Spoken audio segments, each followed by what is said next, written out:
Hello there folks, I'm Dan Brown from Sort of Interesting, and today you're joining me for a quick review and overview of the Summit Trekker single person tent. Now, for curiosity's sake, in these opening clips, I just wanted to compare it to my old Eurohike Backpacker two-person tent. As you can imagine, obviously the Trekker is a lot lighter and smaller, but just for general context for any of you who might have a two-person tent already, you can see just how much you're losing from the size and weight if you're trying to pop that into your backpack. So this cost me about £45 from Amazon, and I do want to point out here that I have already been sleeping in this up a mountain, so this hopefully isn't just going to be a general overview of me putting the tent up and then putting it back down. I hope that I've got something of interest and curiosity to say to you all. So, quick run through the contents. It's exactly what you expect if you know your tents. A single pole for the small tunnel type of tent this is, and of course the ground sheet, the fly sheet, and some pegs. So this is a time lapse at 4 times the speed that it actually took me to put this up. It almost doesn't need to be a time lapse, because even with me going to check on the camera and taking my time to make sure I was doing this all in shot, it still took me 6 minutes to erect the tent. And I would say that if I was up on a hillside with relatively sensible ground and no extreme wind conditions, I probably could comfortably pitch this in about 5 minutes. And that was something that, as we were walking up on an extremely warm day, that it did give me that extra bit of confidence, knowing this was such a simple tent to construct. And there's so little that can go wrong with it, if that makes sense, that it almost gave me that peace of mind that, right, once we've decided where we're going to camp, it's not, oh, right, let's get the tent out and start putting the tent out. Oh, it was just one of those things of, right, get the tents up. Oh, 5 minutes later, look, it's already done. So here, I do want to just point out that I realised just after I'd filmed this little section, and I will point it out in the following clip to this, that I hadn't actually put the bottom 2 pins in the fly sheet. So as I open the door in a second and clamber in, it's going to look like the top sheet is very, very loose. So I do promise you it's not quite this loose, and half of the tent doesn't peel back when you open the door normally.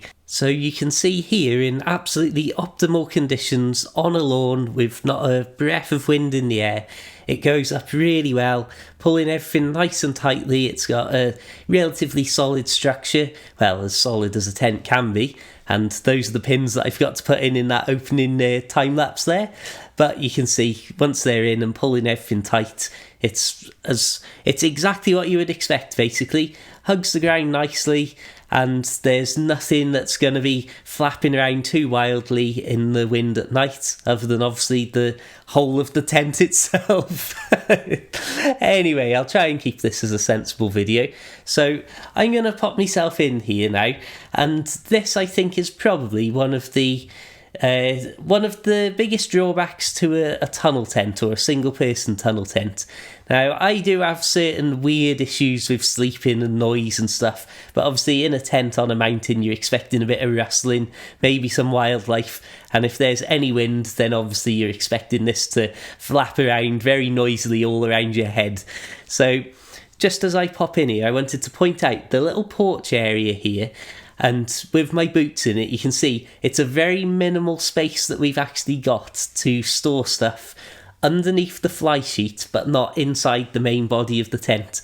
And that's something that I'll just compare to now, just to completely interrupt the narrative flow of this video, to my friend who I was camping with has a Wild Country Zephyrus 1 single person tent.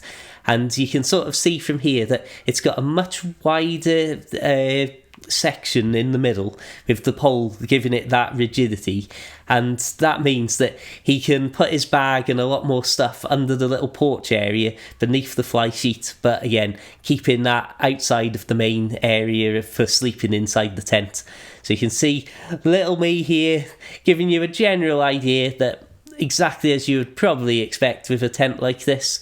Yes, shock horror, it fits a person in it nicely, but any more than one person would be an extremely cosy experience.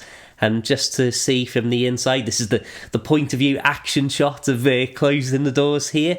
And again, that's just there to specifically illustrate the small amount of space you've got to keep stuff dry but not fetch it into the main bit of the tent with you, as you've just seen the minimal space obviously that the single person tent has around you if you're trying to sleep in here.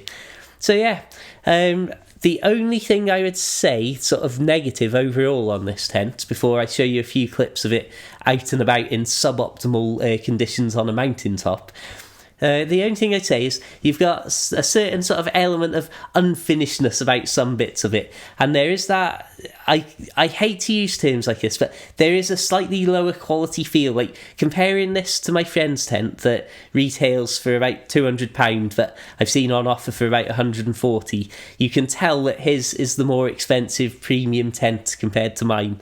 But at £45 for this tent, it has served me absolutely perfectly on this first trip out.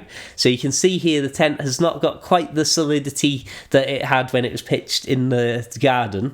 But of course, pitching it over some sharp sticks and top and tail into the heather, you're not expecting this to be absolutely perfect. But I suppose that the fact that it was still completely and utterly perfectly suitable for the job, even in these suboptimal conditions. You can see how the camping mat fits in there, just to give you that general gist of how small the tent is. I don't know if I've put them on screen yet, but if I haven't, hopefully I'm going to remember in the edit to, earlier in this video, put the dimensions of the tent up for you. So yeah, I'm really pleased with it. And like you say, there's just that slight lower quality feeling and sort of unfinishedness about some of the seams maybe. But in terms of its practical usage, I cannot complain. And as you just saw, up on the hillside in the heather, it's it's been perfectly serviceable even in those conditions. So the one thing I was going to say with the sleeping in it, as you can see here, this inner section towards the feet, it comes so low down, and obviously you wouldn't really want to sleep with your head up in that low section. So if you do have issues around sleeping, and potentially if you're a taller person or even a shorter person like me, your feet and your toes are going to be pushed into the bottom section of the tent overnight, which could be somewhat distracting if it was a really windy night and you've got those flapping around you, or if you just don't like stuff touching you or rubbing against you as you're sleeping. But yeah, all in all, I really am pleased with this tent, and I genuinely mean this, that it's probably one of the best things I'll buy in 2022. Until the next time, my friends, have a fantastic day, keep it interesting, keep it tent worthy, keep it boat worthy, and of course, my friends, farewell.